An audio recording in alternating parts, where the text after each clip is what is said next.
Hello guys, today's problem is implementing queue using stacks. So it is a easy problem. So let's see question. Implement a first in first out queue using only two stacks. The implemented queue should support all the functions of a normal queue. Implement the my class my queue. The class contains four functions. So which is push, pop, pick, and empty. These are the basic queue functions.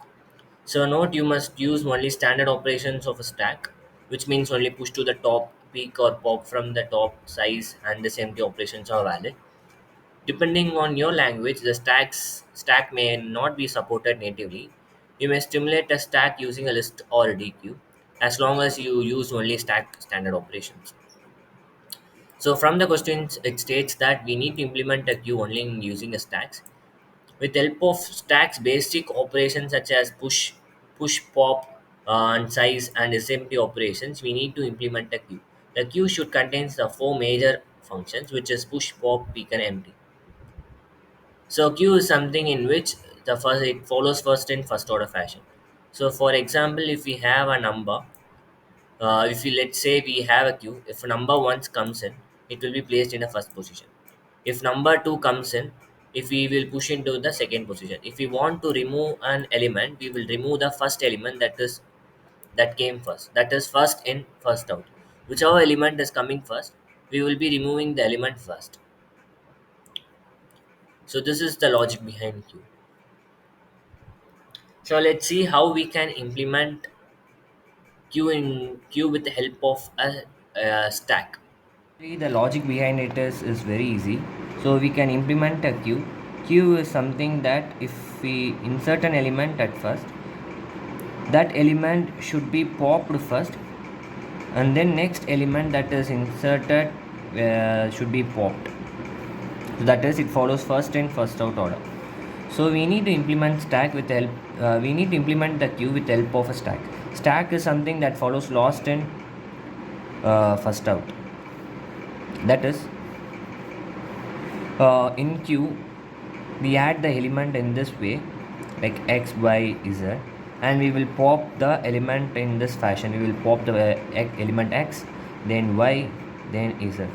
But in stack, what we will be doing is we will be pushing the element like x, y, and z, and we will be popping the element z, y, and x. This is last in first out. This is first in last out. So the logic behind this, it is very simple. We will be having a two stack, let's say s1 and s2. So to perform push operation in terms of queue, what we will do is like we will push the element into the stack 1. So queue's push is similar as pushing the element in stack 1. Stack 1 push. So next operation is we need to perform, and queue operation is queue pop. So initially, let's say the push operation contains the element in stack like x, y, and z. So it will be s1. So s2 stack will be empty at initial stage. So what we will be doing is like we will be pushing the element from popping the element from s1 to s2. Since we are using stacks, it follows last in first out. So the new s2 will be z, y, and x, and s1 will be empty. This will be s2. So to perform queue pop operation, what we will be doing is like we will be popping from the s2 and we will be returning this element. So then our s2 becomes z and y. We will be returning this element x. Before that, what we need to again pop the element from s2 and push it into s1. So our new s1 will become y and z. Our s2 will become empty, and we will be returning this value x. So this operation is for queue pop. Similarly, for q peak, we will be performing same operations, that is we will be popping the element from s1 and we will be pushing the element in s2, and instead of returning popping and returning this element, we will save this value of an element into a variable a, and we will what we will be doing is we will be popping the element from s2 and pushing back into the s1. So it will be like, let's say we have x, y and z, which contains in s1, and s2 contains s2 is an empty stack. So what we will be doing is like we will be popping element from s1 and we will be pushing into s2. So after every operation is done, the s1 will be empty and s2 contains the element in reverse order x. So we will be saving the value, we will be using the stacks peak operation, which is a standard operation to get an element, and we will be storing the value into a variable x.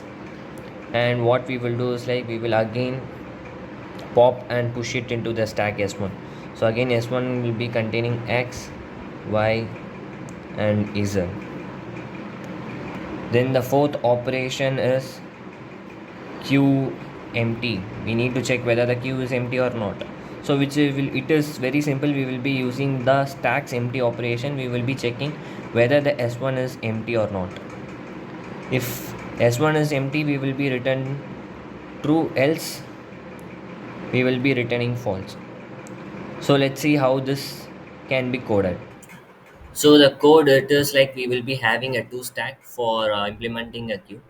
So push operation is simple. We will be pushing the element in directly into S1, and pop operation is also simple. What we are doing is like we are taking element, popping element from S1 and pushing them into S2. So S1 becomes empty at last. After that, we are popping the element from top of the stack in S2. That element will be returned because you are performing the queue pop.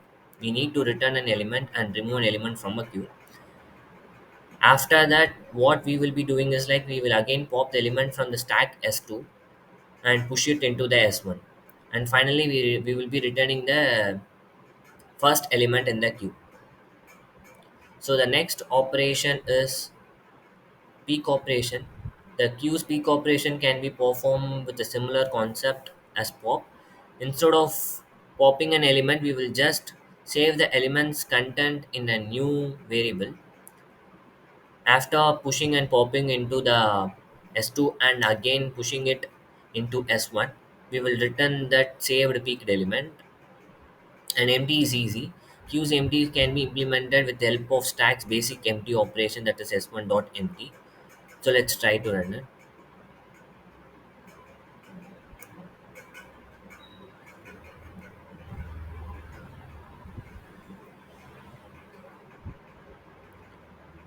So if you have any queries or doubt, please comment. Thank you for watching.